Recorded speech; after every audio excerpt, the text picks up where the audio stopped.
my lovelies, and welcome to another video on my channel. Thank you very much for joining me today.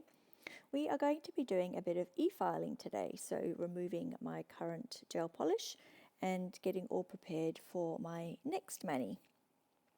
So here I'm just working in forward mode at this stage, so because I'm working from the right to the left side of my nail, and then when I'm doing my cuticle to free edge I am on my left hand, so I am in forward mode. So that will change later in the video, as you'll see, as I get to my prep work and I'm doing my cuticle work, then I will reverse that and we will be in reverse mode. But for the moment we're in forward mode. I am using my ceramic drill bit in coarse and I'm doing about 17,000 rotations per minute at this point. So just having a little bit of, I don't know, I suppose a few pointers around e-files. There's really sort of 5 main things I think to consider when e-filing. And the main one obviously is to have a quality e-file. Now that doesn't necessarily equate to the most expensive, in fact it doesn't, and you certainly don't need to be paying for features that you're not going to use. But you do need a file that's got enough grunt to be able to do the job. So if you're continually fighting with it, if you find yourself pressing harder on your nail because you've just not got the power that you need, then you probably need to upgrade your e-file. There are loads on the market, so have a look around and see. So you want a good quality e-file, but you also want to make sure that you are using the correct bits. So in this case I'm using a ceramic bit because I'm removing gel polish. There's loads of other bits out there. There's carbide bits, there's sanding bands, cuticle bits, all sorts of bits and pieces. But it's not a one-size-fits-all. You can't just buy one drill bit and use that for everything. That's not going to work. But you probably just need, a few. You need something to remove gel polish, bring down bulk, do some cuticle work. If you want to do some work on your natural nail, then you probably need a sanding band. So you don't need loads, but you do need to make sure that you get bits that are fit for the purpose you want to be using them for. And you want to make sure you're putting the right amount of pressure with your e-file, which is basically hardly any. So obviously, clearly your file needs to be touching your nail, but you don't want to be pressing down. You don't want to be applying any level of pressure because that's when you're more likely to burn yourself. So you want to have a very light bit of pressure, and you want to make sure that your e-file is on the appropriate speed for what you're doing as well. So as I said, this is on 17,000 rotations per minute. I very rarely go any higher than that. I think the highest I've ever used is 20. And that's really if I've got quite a lot of, heavily embedded glitters or embellishments and things like that. Most of the time I'm working between 15 and 17,000 rotations. If I'm just removing gel polish like I am here, I wouldn't be anywhere near that speed when I work on my natural nail. The most I'll ever go to is 6,000 rotations per minute, and that's with the cuticle bit. If I'm using something like a fine sanding band, I'd be on about 5,000 rotations per minute. So you really don't want to be on a high speed when you're on your natural nail. Don't mind me just flinging my brush around. But yes, you can be a bit higher. But obviously only goes, to the speed that you're comfortable with. Most e-files go up to 30 or 35,000 rotations per minute. I can't imagine any reason why you would need to go that high.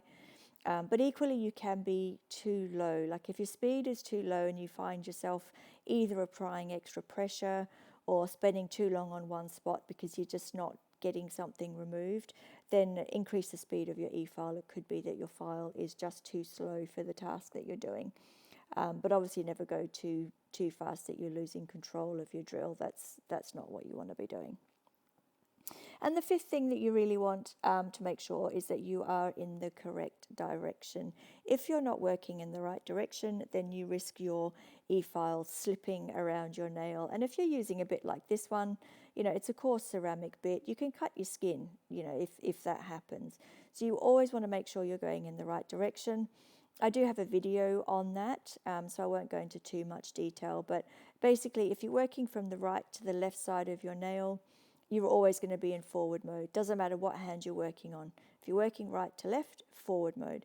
If you're working left to right, you're in reverse.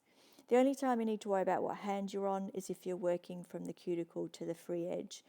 Then you'd be forward for your left hand and reverse for your right. So I'm just coming in here with my cuticle pusher. So as you can see, that was really quite quick to remove that mani, and I'm just very gently pushing the cuticle back. You want to have your cuticle pusher pretty flat to your nail at this point. You don't want to have any sort of risk any gouges in your nail. And I'm just swapping out my bit. So I've taken off my ceramic bit and I have put on my cuticle bit. I love this bit. It's a really nice little bit, this one. And I'm in forward mode still. As you can see, I'm working from right to left. We will change that shortly, but for the moment I'm still in forward, and I'm doing 5,000 rotations per minute. And basically I just work from center slightly to the right, so slightly to the right of center, and moving the cuticle bit across my nail to the left hand side. This will also, you know, if you've got any like little bits of leftover gel polish, then this bit can pick those up as well.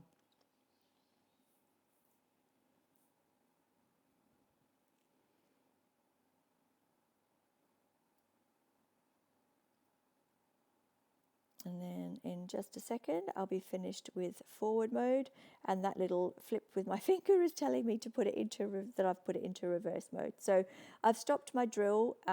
It was in forward mode. I've stopped it, put it into reverse, and now I'm working from the left side of my nail to the right side, and I'm going to do that for all fingers as well. So when you change direction with your e-file, make sure you turn your e-file off before you do that.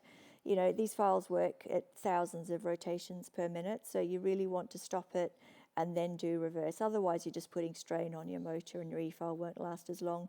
Given what you pay for them, you know, you really want to look after them and get as much usage out of them as you can. And here I'm just giving myself, pushing back my nail folds a little bit, and actually gives you a little massage. I love this, actually. It feels really nice. But if you've got any sort of loose bits of skin or, you know, rough bits of skin, then this is a really nice way to remove them. Again, very little, hardly any pressure. And I just found a little bit of excess cuticle there that I'd missed on my first pass. So I'm just going to do that for each nail. And it's, yeah, it feels really nice. Nothing with your e-file should ever cause you pain or discomfort. If you're finding that, then you need to work on your technique. You need to change something. You're either putting too much pressure or something's not right. So now I'm picking up my 180 grit hand file. I could also use my e-file for this. I could have swapped out for my fine sanding band. That's the other way you could have done this. But I just sort of wanted to show how you can mix up your e-filing and hand filing. It really doesn't matter which tool that you use. I'm just blending out that transition between my natural nail and the grown out builder gel. So I'm just applying very light pressure here again. There's no intense pressure or anything here. And I'm just getting right up to the edge, because your prep work is really important to make sure you have no lifting. If I did have any lifting, I'd be addressing it now. I don't have any, so I didn't need to do that in this video. So I hope you found this video helpful. As always, thanks for watching, and I'll see you in the next one.